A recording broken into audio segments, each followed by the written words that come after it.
I'll be touching on 5 techniques that you might find useful for you. So let's look at the first one. Okay, so setting the stage. Here the stage is your study table or whichever area you choose to study. It's a very fancy way of saying clean your table right now or else. However, setting the table is something I really do believe all of us must do because it is so simple. A few things you might want to take note of. Number 1, declutter and get organized for improved focus. So by decluttering, you're essentially tidying up your books, stationery, or any miscellaneous items that may be around your study table. You'd also want to take care of distractions such as your phone, a pile of dirt that suddenly seems really interesting when you're trying to study. And number 2, to choose good lighting.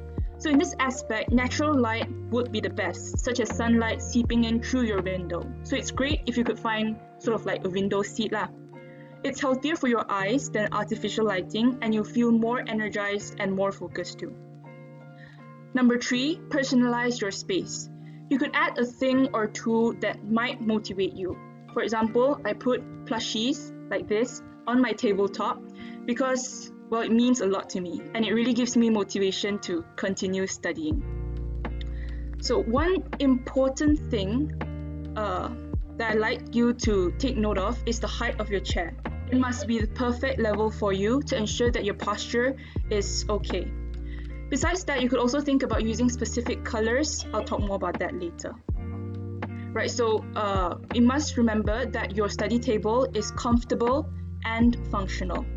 I suggest you put all of your study materials like textbooks, revision books, exercise books, all of that in one corner of your table so that it's easier for you to, grab and refer to. Last but not least, no distractions, like I mentioned earlier. If you realize that your work is always being deterred by something on your table that affects you, then get rid of it and put it someplace else. Right, so these here on the screen are some great colors you might want to use in your rooms,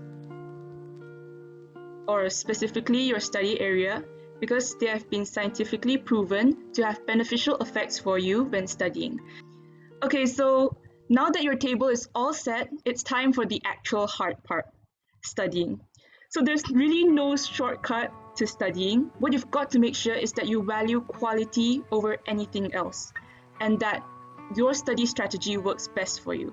So I'll be talking about a few study techniques that are greatly recommended, but I'll only talk about it not in so much depth. So if you're interested and would like to know more, then Google and YouTube's the place for you.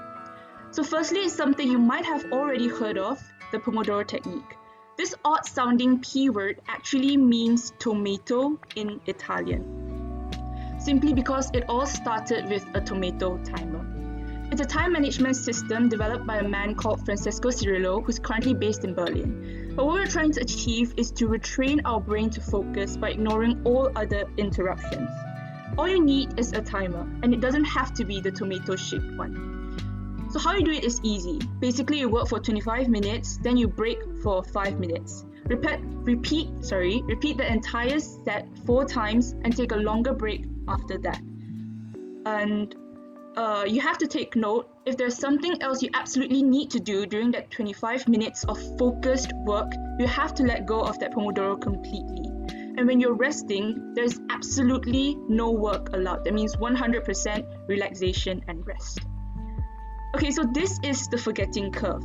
This curve was developed by a man called Hermann Ebbinghaus in 1885. So what he did was he memorized a series of nonsense syllables and then tested his memory at various periods, ranging from 20 minutes to 31 days after that memorization.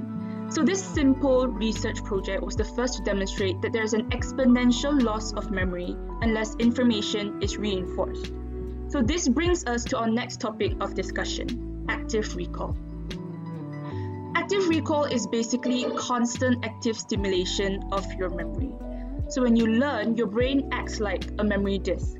If you've learned TMK in primary school, right, in the new syllabus, you know that information is stored in bits in the memory disk of your computer or your phone or whatever. But in our mysterious pink brain, memory is stored in neurons.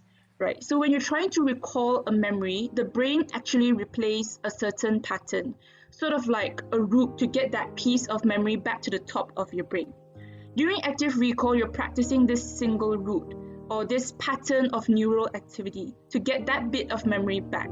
So what do we do to do active recall? There are 3 simple ways. One is by creating flashcards. Flashcards are brilliant. They're convenient, they're effective, and they're so simple to make.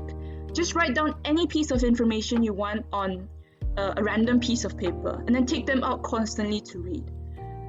If you don't know how a flashcard looks like, for example, have you seen these thick old focus books? Yeah, the old syllabus ones. So in its first few pages, you actually see pages that are more colorful that can be torn out and cut to create flashcards. So, of course, if you prefer ones on your phone, then you can use an app called Anki. Next, teaching someone. It could be your mom, your brother, the family cat. Okay, no cats because I'm afraid of cats, but you get the point. You actively recall information you have learned when you were studying, when you were revising, and you think about what is the best way to impart that knowledge to someone else. This is a great technique because you're forced to explore the topics from multiple perspectives, to think about what's the best way to, what's the most simple way to tell someone about that certain topic. This is a plus in today's world where everything has that brain emoji right next to it with the words K-but. Yeah, so it could help you a lot. Thirdly, practice testing. I'll give you a simple example for practice testing.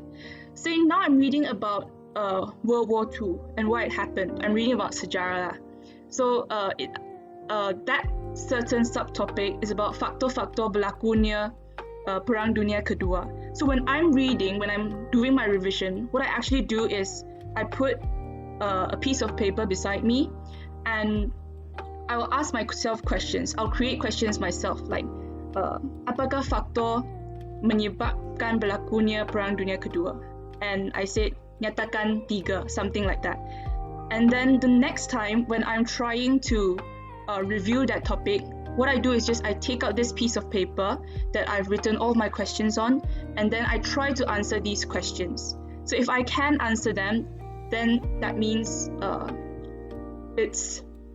I don't need to fully review that topic anymore. I don't need to go into depth. But if I can't answer those questions, then you might want to think about revising it again, right? So I hope you understand. So a quick recap: to practice active recall, learn how to create flashcards, teach someone, and constantly do practice testing. Next slide. This is a similar forgetting curve to the one we saw just now, but what it shows is that the more times you review your work, the more information is retained every time you do so. And this is where spaced repetition comes in. So spaced repetition and active recall actually come as a couple. They look great together and they work well together. Back to our mysterious pink brain. Habits work because the brain consolidates memories of things it encounters frequently.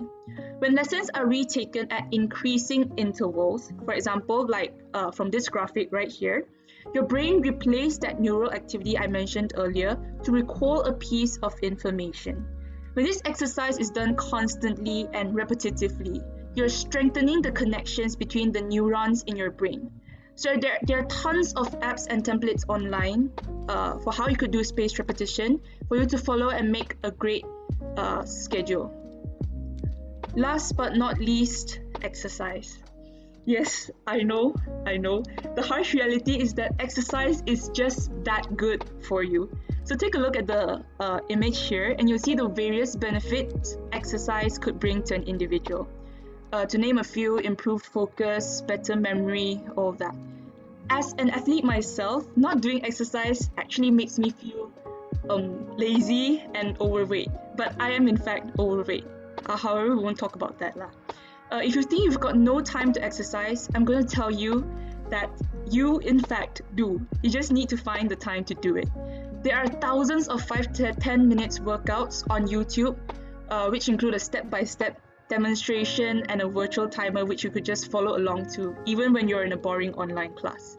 Of course, I wouldn't recommend that, but still. Make it a habit, make exercise a habit, and you'll see how sports can greatly improve your life like how it did with mine.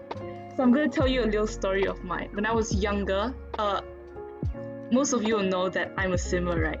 So I started swimming when I was 4, and I joined the state training when I was around 8 to 9 years old. Now you see me as a really outstanding student, but last time I was very, very, very fat and very, very, very lazy. So I could say that swimming sort of changed my life because, I had to follow to that strict training regime. I had to instill, self-discipline in myself. We had to wake up very early in the morning and go through a tedious training regime. So I feel like that really helped me a lot in making me who I am today.